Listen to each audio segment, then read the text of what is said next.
फिसला बिहार, यहाँ भी नहीं बनी महागठबंधन की सरकार।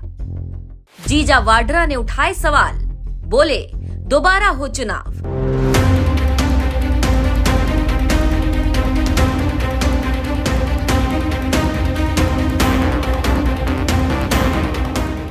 कहावत है, जिनके खुद के घर शीशे के हों उन्हें सामने वाले पर पत्थर नहीं उछालना चाहिए।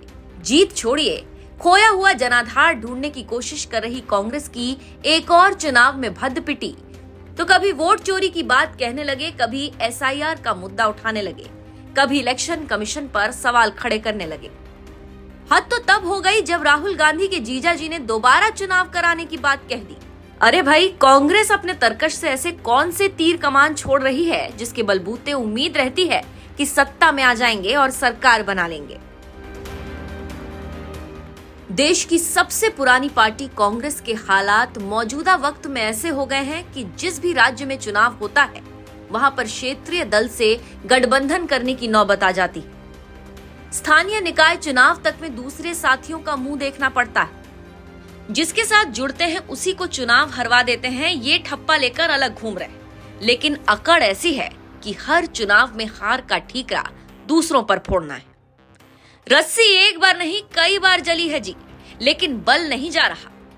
तभी तो दोबारा चुनाव कराने की मांग करते सुनाई दिखे वाड्रा।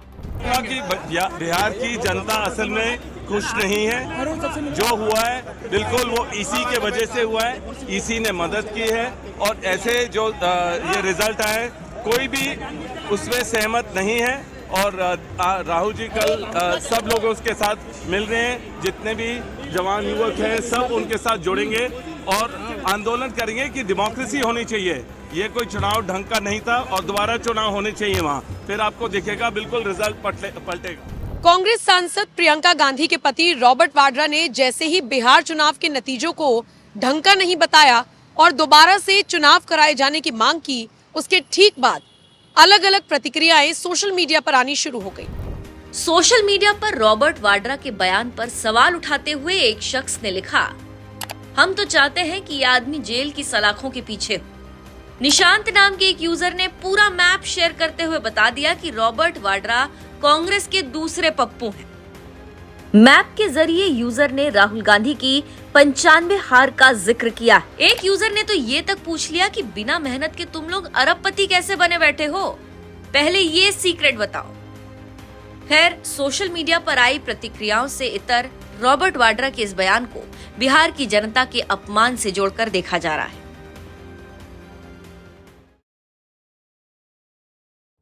चौदह नवंबर को बिहार विधानसभा चुनावों के नतीजे आए। बिहार की जनता ने अपना फैसला सुनाया।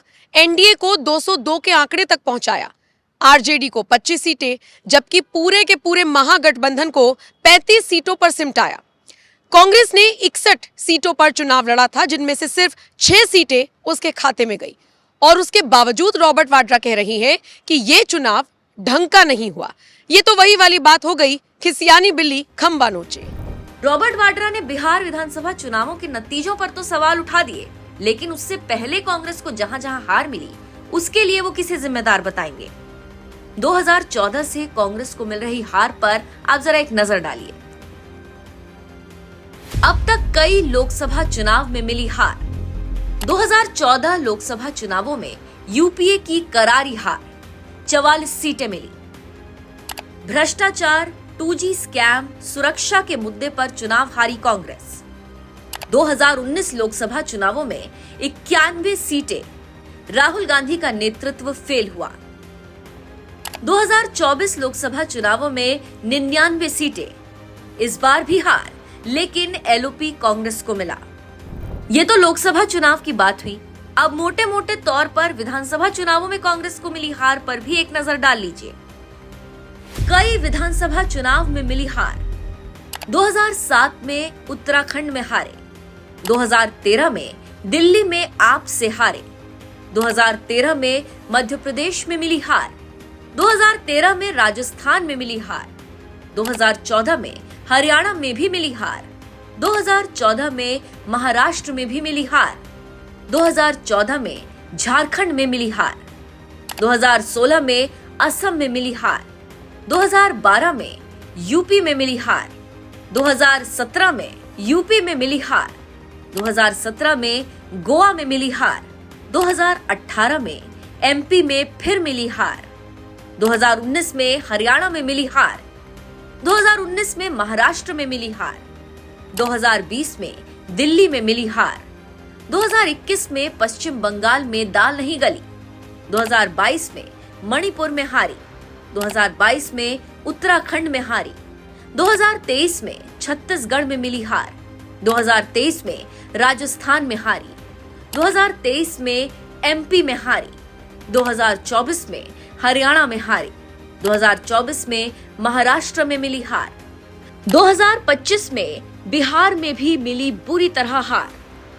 विडंबना देखिए, लगातार इतने चुनाव कांग्रेस द्वारा हारने के बावजूद रॉबर्ट वाड्रा को लगता है कि इलेक्शन कमीशन ने मिली भगत करके एनडीए को चुनाव जिताया और इसीलिए वो इस चुनाव को ढंग का नहीं बता रहे हैं और दोबारा से चुनाव कराने की मांग कर रहे हैं। वैसे रॉबर्ट वाड्रा के पास ऑप्शन ही क्या है?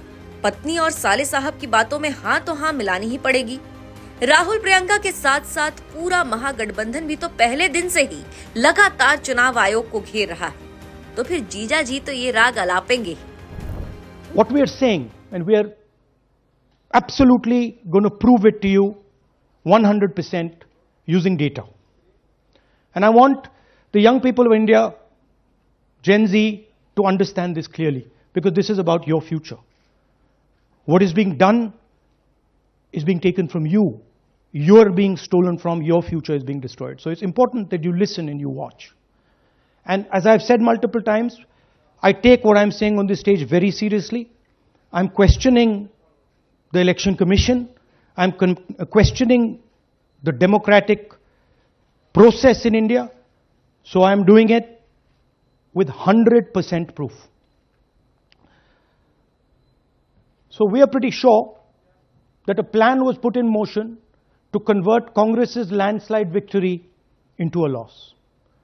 And the result was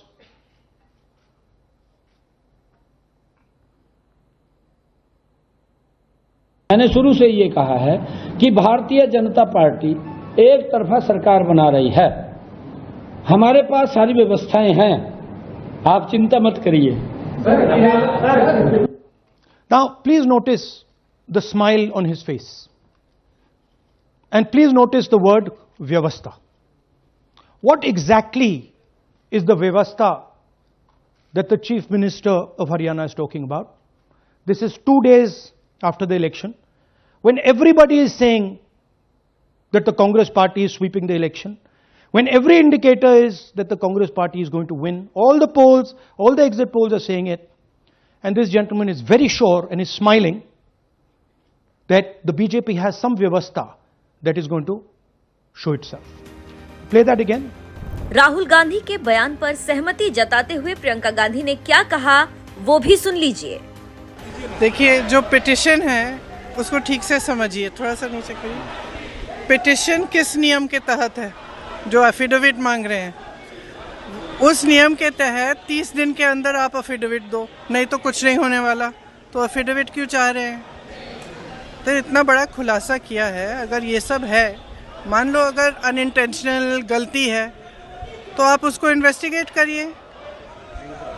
आप वोटर लिस्ट दे क्यों नहीं रहे हैं? आप इन्वेस्टिगेट कर क्यों नहीं रहे हैं? उसके बजाय आप कह रहे हैं कि एफिडेविट साइन करके दो।